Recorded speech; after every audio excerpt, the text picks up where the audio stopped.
everyone, my name is Ronit Nundy and welcome to my channel. And in today's video, we're going to be discussing something which I really wanted to discuss for a long time, and finally I have the opportunity to do so.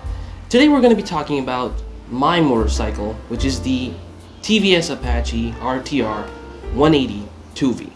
Now, this motorcycle, okay, I've seen a lot of people really miss out on what it has to offer, and honestly, not just me but many people I know really say that this is a very underrated motorcycle.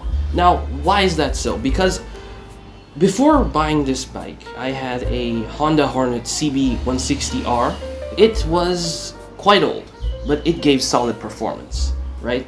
And when I decided that I need an upgrade, because it was from the year 2016, my Hornet, and I had bought it second-hand because it was my first motorcycle, and on top of that I had learned how to ride on that motorcycle because it was my uncle's, and that bike had lots of kilometers on it, because when I bought it my uncle had done 60,000 on it, and I owned it for 2 years and I completed 1 lakh kilometers on it, and it was a blast. Honestly, it really was a testament to how great Honda bikes are and were, but somewhere or the other, in India at least, we know they lost their flair. But anyway, coming back to the topic. So, as you know, I'm a photographer, right? I have to travel everywhere with my motorcycle, be it the hilly areas or the small villages or the cities or the towns. And on top of that, getting there on time is also a pretty big matter. Plus, I had a 160cc bike and I was looking for something a bit more of an upgrade to what I had.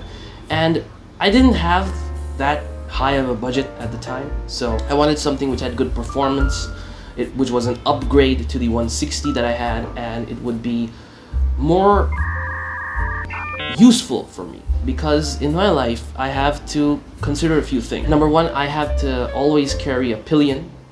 Number one, there's always a passenger behind me. Number two, there's always the factor that you have to carry the equipment. Like when I go somewhere, all the photography equipment, including my camera bag, my passenger's camera bag, everything has to fit on that bike. Now, originally, before going towards the 180, I test drove the NS200 Pulsar, which comes from Bajaj. The only qualm I had with it was that the back side was way high up. And honestly, to me and to my passenger, whoever I tested it out with, it wasn't comfortable for them, and I usually have to take my family members here and there, and I always have to travel with passengers. So originally I went ahead and test drove the RTR 160. It was good, but I was looking for something more because it really felt similar, the power, but when I got to the 180 it was great. And this motorcycle has pretty good ergonomics because I'm a tall guy. I'm about 6 feet tall, and despite me sitting on my bike, I don't feel small, neither does the bike feel small. And on top of that, it sounds real good.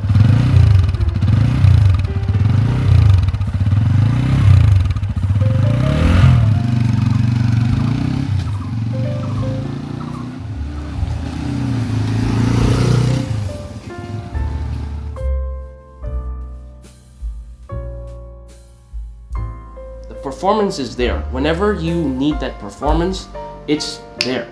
And another cool thing about this bike is that they've introduced the riding modes, and it really does work, because in urban mode it's kind of like, I like to call it the cruising mode, because you can cruise easily, and in the rain mode it really dials down on the power, and it feels safe to ride on wet surfaces, to be honest. And in sport mode it just goes like a bat out of hell. It is a fast motorcycle if you're upgrading from something of a lower cc category. Now, if you've owned an Apache 160 or something of that sort, it won't really feel a lot different, but if you had something in the commuter class, then it will be quite fast for you. And this bike does 100, 110 easy. I personally have cruised from the speed of 90 to 100 on this bike, but its sweet spot, I would say, is 80 to 90, because once it crosses 90 it kind of has a bit of trouble keeping 100 on. It doesn't really hold 100 kilometers per hour that nicely, because if you even let go of the throttle once, it just immediately drops down to 90. Even if you're at the speed of 105 or 10, it really deaccelerates fast. But aside from that, it is capable. It has good top speed, usable top speed. Now I'm not talking about 150, 180, 190 kilometers per hour. I'm talking about something which is fast and something that you can use on the daily. Mileage wise, this motorcycle has given me 45 to 48, because I don't always twist that throttle and drive like a maniac, because driving like that clearly won't give you any mileage. According to my driving style, I've gotten 45 in the city and 42 on the highway, and when I really ring that throttle, it never goes below 40 for me. I don't know about anyone else, but yeah, it gives me decent mileage. Now, since we've talked about how good this bike is and my experiences with it, there are, however, a few bad sides to this bike. It vibrates, vibration is there, but not at low speeds. If you have urban mode on and if you're cruising around 60, 70, it doesn't vibrate. But if you have sport mode on, and if you're really ringing that throttle and you're crossing 7,000 RPM on every gear, yeah, then you can feel vibrations. Because until 6,500 RPMs, it doesn't vibrate. And another thing which I've noticed on this motorcycle is that whenever you switch the modes, right, you can feel after a time that it changes its character. Like in rain and urban mode, it's this smooth motorcycle which you can cruise on with a sporty riding stance. All right, it's a sport cruiser. But if you turn it into sport mode, it becomes a performance motorcycle, and it reminds you that yeah, it's an Apache. It really does, because on the sport mode, when you cruise, it's okay, but if you really ring it out and you cross that 7,000 RPM limit, it vibrates and you'll feel it, but not as much as the older models. When does it become undrivable? It becomes really sketchy after crossing 120 kilometers per hour. 100 kilometers to 119, I would say, it's okay. It sticks to the road, it runs nicely, but after you cross that 119, no. You're gonna feel like you're gonna fly off any time. And the brakes are a good part of this motorcycle too. I cannot lay enough stress on that. The brakes are really good. I mean, no matter how fast you are, if you can time it right, you'll stop on the dime. The brakes are really good. I've had many situations where I've encountered people who really don't know how to drive and put their own life at risk and others at risk. And the Apache always stopped on the dime, right? It never has ever disappointed me in the brakes department. However, there is one thing that I have noticed is that if you're going on up and down areas and your front suspension is going up and down, the front brake does tend to get stuck sometimes. Now, that is something which can be very dangerous. It was dangerous for me once. I did experience that in a very, very bad situation. But aside from that, if you respect it, if you drive it respectfully, it will respect you back. However, this motorcycle does always want you to, it always keeps telling you, come on, push me further, take me across that 60 kilometer per hour speed mark, and really put my performance to the test.